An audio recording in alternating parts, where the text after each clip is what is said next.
اللہ تبارک و تعالیٰ کی حمد و ثنا،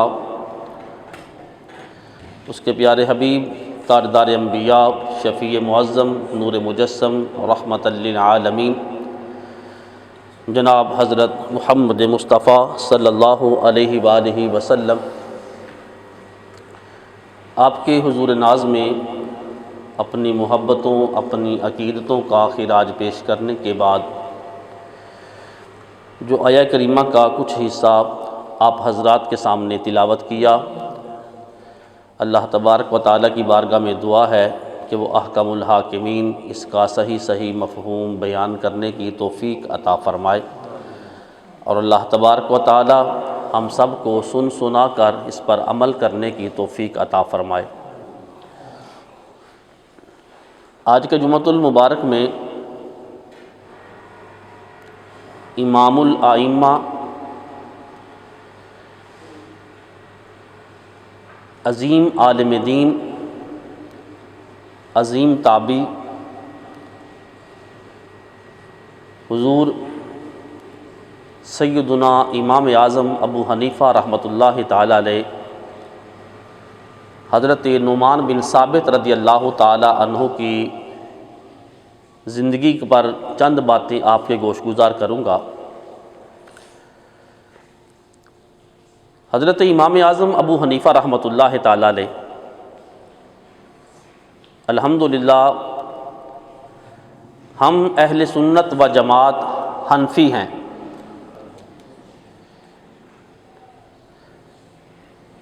اور لوگوں نے اپنے اوپر لیبل لگائے حنفیت کے کہ ہم بھی حنفی ہیں، لیکن اصل میں حنفی وہ بندہ ہوگا جو امام اعظم ابو حنیفہ رحمۃ اللہ تعالی علیہ کی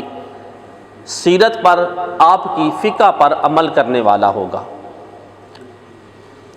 حضرت نعمان بن ثابت رضی اللہ تعالی عنہ تابعی بزرگ ہیں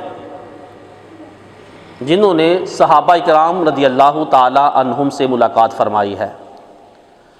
اور میرے رسول کریم صلی اللہ علیہ وآلہ وسلم نے ارشاد فرمایا کہ جس نے مجھے دیکھا اور جس نے مجھے دیکھنے والے کو دیکھا، اللہ اس کو جنت میں اعلیٰ مقام عطا فرما دے گا۔ تو حضرت امام اعظم ابو حنیفہ رحمۃ اللہ تعالی علیہ آپ نے حضرت انس بن مالک رضی اللہ تعالیٰ عنہ، حضرت ابو طفیل بن عامر رضی اللہ تعالیٰ عنہ اور حضرت سہل بن سعد رضی اللہ تعالیٰ عنہ، ان تین صحابہ کرام رضی اللہ تعالیٰ عنہ کی آپ نے زیارت فرمائی ہے۔ تو گویا آپ تابعی ہیں۔ اس سے پہلے صحابہ کرام رضی اللہ تعالیٰ عنہ کا دور اور فقہ کو ایجاد کرنے والے امام اعظم ابو حنیفہ رحمۃ اللہ تعالی علیہ ہے۔ احادیث سے مسائل کو نکالنا اللہ رب العالمین نے یہ ملکہ حضرت امام اعظم ابو حنیفہ رحمۃ اللہ تعالی علیہ کو عطا فرمایا تھا۔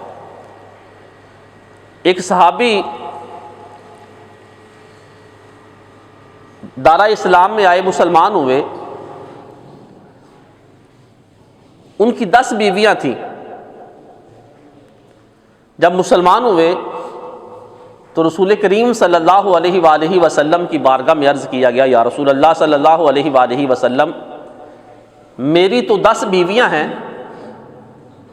اب میرے لیے کیا حکم ہے؟ اسلام تو یہ کہتا ہے مثنی و ثلاثہ و رباع، اگر تم عدل کر سکتے ہو تو تم 2 شادیاں کر لو، 3 کر لو، بیک وقت 4 شادیاں تمہیں کرنے کی اجازت ہے۔ اب میری 10 بیویاں ہیں، میرے لیے کیا حکم ہے؟ تو اللہ کے رسول صلی اللہ علیہ وآلہ وسلم نے انہیں اختیار دیا۔ میرے رسول کریم صلی اللہ علیہ وآلہ وسلم نے فرمایا 10 میں سے جن 4 کو تم پسند کرتے ہو ان کو رکھ لو، باقیوں کو طلاق دے دو۔ اب یہ مسئلہ حضرت امام اعظم ابو حنیفہ رحمۃ اللہ تعالیٰ علیہ کی بارگاہ میں آیا اور عرض کیا گیا حضور یہ بتائیں اگر کوئی بندہ ایسا ہے جس کی 5-6 شادیاں ہوئی ہیں، اگر وہ اپنے اختیار سے اپنی 3 یا 4 بیویاں جو ہے وہ سلیکٹ کرتا ہے، پسند کرتا ہے، تو باقیوں کے ساتھ تو ناانصافی ہو جائے گی، ان کے دل ٹوٹ جائیں گے، تو ان کے ایسا کیسا معاملہ چلے گا؟ ادھر رسول اکرم صلی اللہ علیہ وآلہ وسلم نے صحابی رسول کو اختیار دیا، جس کو چاہو اپنے نکاح میں لے آؤ، جس کو چاہو تم طلاق دے دو۔ اب آپ بتائیں۔ تو امام اعظم ابو حنیفہ رحمۃ اللہ تعالیٰ علیہ نے فرمایا یہ جو میرے محبوب علیہ الصلاۃ والسلام نے 10 میں سے 4 کو سلیکٹ کرنے کا حکم دیا، یہ اللہ نے اپنے محبوب کو اختیار دیا ہے۔ امام اعظم ابو حنیفہ رحمۃ اللہ تعالیٰ علیہ 80 ہجری میں آپ پیدا ہوئے۔ آپ کے دادا، آپ کے باپ حضرت ثابت رضی اللہ تعالیٰ عنہ کو لے کر حضرت علی شیر خدا رضی اللہ تعالیٰ عنہ کی بارگاہ میں حاضر ہوئے۔ عرض کی حضور میرے بیٹے کے لیے دعا فرمائیں۔ حضرت علی شیر خدا رضی اللہ تعالیٰ عنہ نے ثابت کے سر پہ ہاتھ رکھا اور حضرت علی نے فرمایا میں دیکھ رہا ہوں اگر علم جو ہے وہ ثریا ستارے کے اوپر ہوگا، اس کی نسل میں سے ایک بچہ پیدا ہوگا جو ثریا ستارے سے علم کو چھین کر جو ہے وہ زمین پہ لے آئے گا۔ حضرت علی شیر خدا ابھی امام اعظم ابو حنیفہ رحمۃ اللہ تعالیٰ علیہ دنیا میں تشریف نہیں لائے، آپ کے دادا جو ہیں اپنے بیٹے کو لے کر جو ہے وہ حضرت علی شیر خدا رضی اللہ تعالیٰ عنہ کی بارگاہ میں جاتے ہیں۔ تو حضرت علی شیر خدا رضی اللہ تعالیٰ عنہ نے یہ دعا دی کہ اللہ اس کی نسل سے ایک ایسے بیٹے کو پیدا فرمائے گا، اور پھر وہ بیٹا حضرت امام اعظم ابو حنیفہ رحمۃ اللہ تعالیٰ علیہ کی شکل میں اللہ نے آپ کو عطا فرمایا۔ اور بڑے بڑے محدث جن کو اپنی حدیثوں پہ بڑا ناز تھا، حضرت امام اعمش رضی اللہ تعالیٰ فرماتے ہیں، آپ فرماتے کبھی پنسار کی دکان پہ جانا، پنسار تمہیں جڑی بوٹی ہر قسم کی دے دے گا، لیکن اس کو پتہ نہیں ہے کہ یہ بوٹی کیا فائدہ دے گی، یہ بوٹی کیا فائدہ دے گی۔ اگر تمہیں فائدہ کا پتہ کرنا ہے تو پھر تمہیں حکیم کی دکان پہ آنا پڑے گا، حکیم سے پوچھنا پڑے گا یہ بوٹی کس چیز کا فائدہ دے گی۔ حضرت امام اعمش رضی اللہ تعالیٰ عنہ فرماتے ہیں ہم جو ہے وہ احادیث اکٹھی کرنے والے ہیں، ہم حدیثوں کو جو ہے وہ ازبر کرنے والے ہیں، لیکن اگر کسی بندے نے حدیثوں سے مسائل اخذ کیے ہیں تو اس کو امام اعظم ابو حنیفہ رحمۃ اللہ تعالیٰ علیہ کہا جاتا ہے۔ حضرت امام اعظم ابو حنیفہ رحمۃ اللہ تعالیٰ علیہ جن کو میرے رب نے علم بھی بے شمار عطا فرمایا، جن کو تقویٰ بھی بے شمار عطا فرمایا، امام اعظم ابو حنیفہ اور تقوی کا عالم یہ تھا، اللہ نے تقویٰ رب سے ڈرنا جو ہے وہ اتنا آپ کو جو ہے وہ پسند تھا۔ آج جو ہے وہ کسی کو تھوڑے سے علم کا بخار آ جائے، لوگ جو ہے وہ اپنی حد کو بھول جاتے ہیں۔ امام اعظم ابو حنیفہ رحمۃ اللہ علیہ بہت بڑے تاجر تھے، اللہ نے جو ہے وہ بڑا آپ کو خزانے علم جو ہے وہ دولت بھی آپ کو عطا فرمائی ہوئی تھی۔ تو امام اعظم ابو حنیفہ رحمۃ اللہ تعالی دھوپ کا عالم ہے، سخت گرمی ہے، تو امام اعظم ابو حنیفہ رحمۃ اللہ تعالی علیہ آپ ایک گھر کے پاس گئے، وہاں سخت دھوپ میں کھڑے ہوئے ہیں اور کسی کا انتظار فرما رہے ہیں۔ ایک بندہ پاس سے گزرا، حضور اتنی سخت دھوپ ہے اور آپ اتنی دھوپ میں کھڑے ہوئے ہیں، ذرا سنیے گا، تقوی کا آپ کا یہ عالم ہے، رب سے ڈرنے کا یہ عالم ہے، دھوپ میں آپ اتنی کھڑے ہوئے ہیں، آئیں ذرا اس دیوار کا جو ہے وہ سایہ ہے یہاں پر جو ہے وہ تھوڑا دیوار کے سائے میں کھڑے ہو جائیں۔ امام اعظم ابو حنیفہ رحمۃ اللہ تعالیٰ علیہ نے فرمایا کہ میں نے جو مکان کا مالک ہے اس سے قرضہ لینا ہے،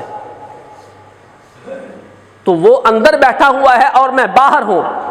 اگر کل قیامت کے دن میں نے بغیر اس کے پوچھے اس کی دیوار سے فائدہ اٹھا لیا، اگر قیامت کے دن اس نے مجھ سے سوال کر لیا تو پھر اللہ کی بارگاہ میں کیا جواب دوں گا۔ یہ امام اعظم ابو حنیفہ رحمۃ اللہ تعالیٰ علیہ ہیں جن کو میرے رب نے اتنے کمالات اور اتنا ڈرنا جو ہے وہ اللہ رب العالمین نے عطا فرمایا ہے۔ اور امام اعظم ابو حنیفہ رحمۃ اللہ تعالی علیہ، اللہ تبارک و تعالیٰ نے جو لوگ یضل بہ کثیرا ویہدی بہ کثیرا، قرآن کو پڑھ کے کچھ گمراہ ہو گئے، اور اللہ قرآن میں ارشاد فرماتا ہے انزل من السماء ماء، اللہ آسمان سے پانی اتارتا ہے، انزل من السماء ماء فسالت اودیۃ بقدرها فاحتمل السیل زبدا رابیا ومما یوقدون علیہ فی النار ابتغاء حلیۃ او متاع زبد مثلہ کذالک یضرب اللہ الامثال۔ اللہ قرآن میں ارشاد فرماتا ہے اللہ آسمان سے پانی نازل فرماتا ہے، اب وہ پانی جو ہے جب زمین پہ آتا ہے، ایک زمین وہ ہے جو اس پانی کو اپنے اندر جو ہے وہ کھینچ لیتی ہے، اس زمین سے اللہ تبارک و تعالیٰ سبزیاں پیدا فرماتا ہے، اس زمین سے اللہ ہر قسم کے پھل پیدا فرماتا ہے۔ پانی ایک ہے، اگر وہ پانی پھلوں کو ملتا ہے تو اللہ اس میں مٹھاس عطا فرما دیتا ہے، اگر وہ پانی جو ہے وہ سبزیوں کو ملتا ہے تو اللہ ان میں سبزیوں والے ذائقے جو ہے وہ فرما دیتا ہے، اگر وہی پانی جو ہے وہ گندم کو ملتا ہے تو اللہ اس میں اور ذائقہ فرما دیتا ہے۔ دوسری زمین وہ ہے جو پانی تو اپنے اندر نہیں سمیٹتی، لیکن وہ اس پانی اس کے اوپر جو ہے وہ پانی آ کر جب ٹھہرتا ہے وہاں حوض بن جاتے ہیں، لوگ اس سے فائدہ اٹھاتے ہیں۔ اور تیسری زمین وہ ہے، وہ پتھریلی زمین ہے، نہ وہ خود فائدہ حاصل کرتی ہے نہ کوئی اس سے جو ہے وہ فائدہ لے سکتا ہے۔ علماء نے فرمایا انزل من السماء ماء، اللہ نے آسمان سے پانی اتارا، رب نے محبوب علیہ الصلوۃ والسلام کے ذریعے علم کو نازل فرمایا۔ اب جو زمینیں بنجر تھیں ان کے حصے علم کا کوئی حصہ کام نہیں آیا، کچھ وہ تھے جنہوں نے علم تو لیا لیکن اس علم سے فائدہ نہ حاصل کر سکے، لیکن امام اعظم ابو حنیفہ رحمۃ اللہ تعالیٰ علیہ کو میرے رب نے ایسی زمین سے پیدا فرمایا جس نے آگے پھل بھی اللہ نے وہاں سے اگائے اور آپ نے ان پھلوں کو آگے تقسیم بھی فرما دیا ہے۔ انزل من السماء ماء فسالت اودیۃ بقدرها فاحتمل السیل زبدا رابیا۔ امام اعظم ابو حنیفہ رحمۃ اللہ تعالیٰ علیہ، اللہ تبارک و تعالیٰ نے، اور ہم الحمدللہ حنفی ہیں، بریلوی ہمارا مسلک نہیں ہے، یہ بات یاد رکھیں۔ میرے رسول کریم صلی اللہ علیہ وآلہ وسلم نے ارشاد فرمایا قرب قیامت کچھ لوگ ایسے آئیں گے، حضرت معاذ بن جبل رضی اللہ تعالیٰ عنہ، یہ حدیث پاک سماعت فرمائیں۔ کچھ لوگ کہتے ہیں نہیں جی قرآن اور حدیث ہے، ہم کسی امام کو نہیں مانتے، ہم تو رسول اللہ صلی اللہ علیہ وسلم کو بس مانتے ہیں۔ اگر رسول اللہ صلی اللہ علیہ وآلہ وسلم کو ماننا ہوتا، صرف یہاں تک دین ہوتا، تو حضور علیہ الصلوۃ والسلام اپنے اس فرمان میں منع فرما دیتے۔ حضرت معاذ بن جبل رضی اللہ تعالیٰ عنہ کو اللہ کے رسول صلی اللہ علیہ وآلہ وسلم نے ملک شام کا گورنر بنا کے بھیجا۔ جب حضور ان کو الوداع کرنے لگے، ذرا سنیے گا، میرے رسول کریم صلی اللہ علیہ وآلہ وسلم ساتھ چل رہے ہیں، اور ساتھ اللہ کے رسول صلی اللہ علیہ وآلہ وسلم نے فرمایا معاذ اگر تمہارے پاس کوئی فیصلہ آ جائے تو بتاؤ اس کا فیصلہ کیسے کرو گے؟ تو حضرت معاذ بن جبل رضی اللہ تعالی عنہ عرض کی یا رسول اللہ سب سے پہلے اس مسئلے کا حل اللہ کے قرآن سے تلاش کروں گا۔ حضور علیہ الصلوۃ والسلام نے اگر نہ پا سکو، حضور علیہ الصلوۃ والسلام نے یہ نہیں فرمایا کہ اس میں حل نہیں ہوگا، اللہ کے محبوب نے اگر تم وہاں سے نہ پا سکو، تمہیں قرآن سے اس مسئلے کا حل نہ ملے، پھر کیا کرو گے؟ تو حضرت معاذ بن جبل رضی اللہ تعالی عنہ عرض کی یا رسول اللہ صلی اللہ علیہ وسلم پھر آپ کے فرامین کو دیکھوں گا، آپ کی احادیث کو دیکھوں گا۔ رسول کریم صلی اللہ علیہ وآلہ وسلم نے آگے فرمایا اے معاذ اگر تم جو ہے وہ اس بات کو قرآن میں بھی نہ پاؤ، حدیث میں بھی نہ پاؤ گے تو پھر کیا کرو گے؟ حضرت معاذ بن جبل رضی اللہ تعالی عنہ نے جواب دیا آقا پھر اپنی فراست سے کام لوں گا، اپنی عقل سے فیصلہ کروں گا۔ میرے رسول کریم صلی اللہ علیہ وآلہ وسلم نے حضرت معاذ بن جبل رضی اللہ تعالی عنہ کے سینے پہ ہاتھ پھیرا اور اللہ کے محبوب نے فرمایا اے معاذ بن جبل تو نے جو ہے وہ حق ادا کر دیا، میرا اللہ میری امت کو جو ہے وہ گمراہ نہیں فرمائے گا۔ اب سوال یہ پیدا ہوتا ہے جو لوگ یہ کہتے ہیں نہیں جی ہم تو جو ہے وہ قرآن کو ماننے والے ہیں، ہم حدیث کو ماننے والے ہیں، ہم فقہ کو نہیں ماننے والے، ہم سوچ سے جو ہے وہ فیصلہ نہیں کرنے والے، رب کے محبوب علیہ الصلوۃ والسلام نے پہلے بتا دیا، میرے رسول کریم صلی اللہ علیہ وآلہ وسلم نے پہلے بتا دیا کہ اگر وقت آئے تمہیں اپنی فراست سے جو ہے وہ کسی کام کا فیصلہ کرنا پڑے تو تمہیں نے کر دینا ہے۔ اور امام اعظم ابو حنیفہ رحمۃ اللہ تعالی علیہ نے اسی بات کو جو ہے وہ سامنے رکھا ہے، اور وقت کیونکہ ہو چکا ہے، امام ابو حنیفہ رحمۃ اللہ تعالی علیہ، امام ابو یوسف رحمۃ اللہ جو آپ کے شاگرد بھی ہیں، امام شافعی رحمۃ اللہ تعالی علیہ، کیونکہ فقہ کے 4 امام ہیں اور ان چاروں میں سے دوسرے امام شافعی رحمۃ اللہ تعالی علیہ ہیں۔ امام شافعی رحمۃ اللہ تعالی علیہ کیونکہ آپ رفع یدین کے جو ہیں وہ قائل ہیں، آپ رفع یدین فرماتے تھے، ہمیں رفع یدین سے کوئی اختلاف نہیں ہے، اگر کوئی بندہ رفع یدین کرتا ہے تو کوئی بندہ گناہ نہیں کرتا، وہ جو ہے وہ کفر نہیں کرتا، لیکن شرط یہ ہے کہ کسی کے مقلد ہو کر رفع یدین کیا جائے۔ امام شافعی رحمۃ اللہ تعالی علیہ جب امام اعظم ابو حنیفہ رحمۃ اللہ تعالی علیہ کی بارگاہ میں آتے، آ کر وہاں پر جو ہے وہ 2 رکعت نفل پڑھتے، وہاں پر آ کر جو ہے وہ آپ رفع یدین نہیں کرتے تھے۔ لوگوں نے پوچھا حضور آپ تو نماز میں رفع یدین کرتے ہیں، لیکن یہاں پر کھڑے ہو کر جب امام اعظم ابو حنیفہ رحمۃ اللہ تعالی علیہ کی بارگاہ میں آتے ہیں، آپ نفل میں جو پڑھتے ہیں آپ رفع یدین نہیں کرتے، تو امام شافعی رحمۃ اللہ تعالی علیہ نے فرمایا مجھے اس صاحب مزار سے حیا آتی ہے، یہ رفع یدین کے قائل نہیں ہے، میں ان سے حیا کرتا ہوں۔ پتہ چلا امام شافعی کا بھی عقیدہ ہے ہر بندہ قبر میں مرتا نہیں ہے، بلکہ مرتا وہ ہے جو گناہ کر کے جاتا ہے، جو اپنے رب کو راضی کر کے جاتے ہیں۔ میرے رب کا وعدہ ہے من عمل صالحا من ذکر او انثى وهو مؤمن فلنحيينه حیاتا طیبہ، لوگ سمجھیں گے یہ لوگ مر گیا، اللہ فرماتا ہے وہ مرے گا نہیں، ہم اسے پاکیزہ زندگی عطا فرما دیں گے، میرا رب انہیں پاکیزہ زندگی عطا فرما دیتا ہے۔ اور امام ابو یوسف رحمۃ اللہ تعالی فرماتے ہیں جب ہم امام اعظم ابو حنیفہ رحمۃ اللہ تعالی علیہ کو غسل دینے لگے، آپ کی جو ہے وہ ہم نے دستار کو اتارا تو آپ کی پیشانی پہ لکھا ہوا تھا یا ایتھا النفس المطمئنہ ارجعی الی ربک راضیۃ مرضیہ فادخلی فی عبادی۔ آپ فرماتے ہیں جب ہم نے آپ کی قمیض اتاری دائیں بازو پہ لکھا ہوا تھا کہ یا ادخلوا الجنۃ انتم وازواجکم تحبرون۔ امام اعظم ابو حنیفہ رحمۃ اللہ تعالی علیہ کے دوسرے بازو پہ جو ہے وہ لکھا ہوا تھا کہ جو لوگ اچھے عمل کرتے ہیں انا لا نضیع اجر من احسن عملا، ہم ان کے اجروں کو جو ہے وہ ضائع نہیں کرتے ہیں۔ آپ فرماتے ہیں جب قمیض اتاری گئی تو امام اعظم کے سینے پہ لکھا ہوا تھا ادخلوا الجنۃ انتم وازواجکم تحبرون، اے ایمان والو آ جاؤ جنت میں داخل ہو جاؤ۔ یہ وہ لوگ ہیں جنہوں نے اپنی زندگیاں اللہ اور اس کے رسول صلی اللہ علیہ وآلہ وسلم کی رضا کے مطابق گزاری ہیں، جنہوں نے جو ہے وہ دین کا کام کیا ہے، اور میرے رب نے ان کو عزت عطا فرمائی ہے۔ اللہ کی بارگاہ میں دعا ہے اللہ مجھے اور آپ کو عمل کی توفیق عطا فرمائے۔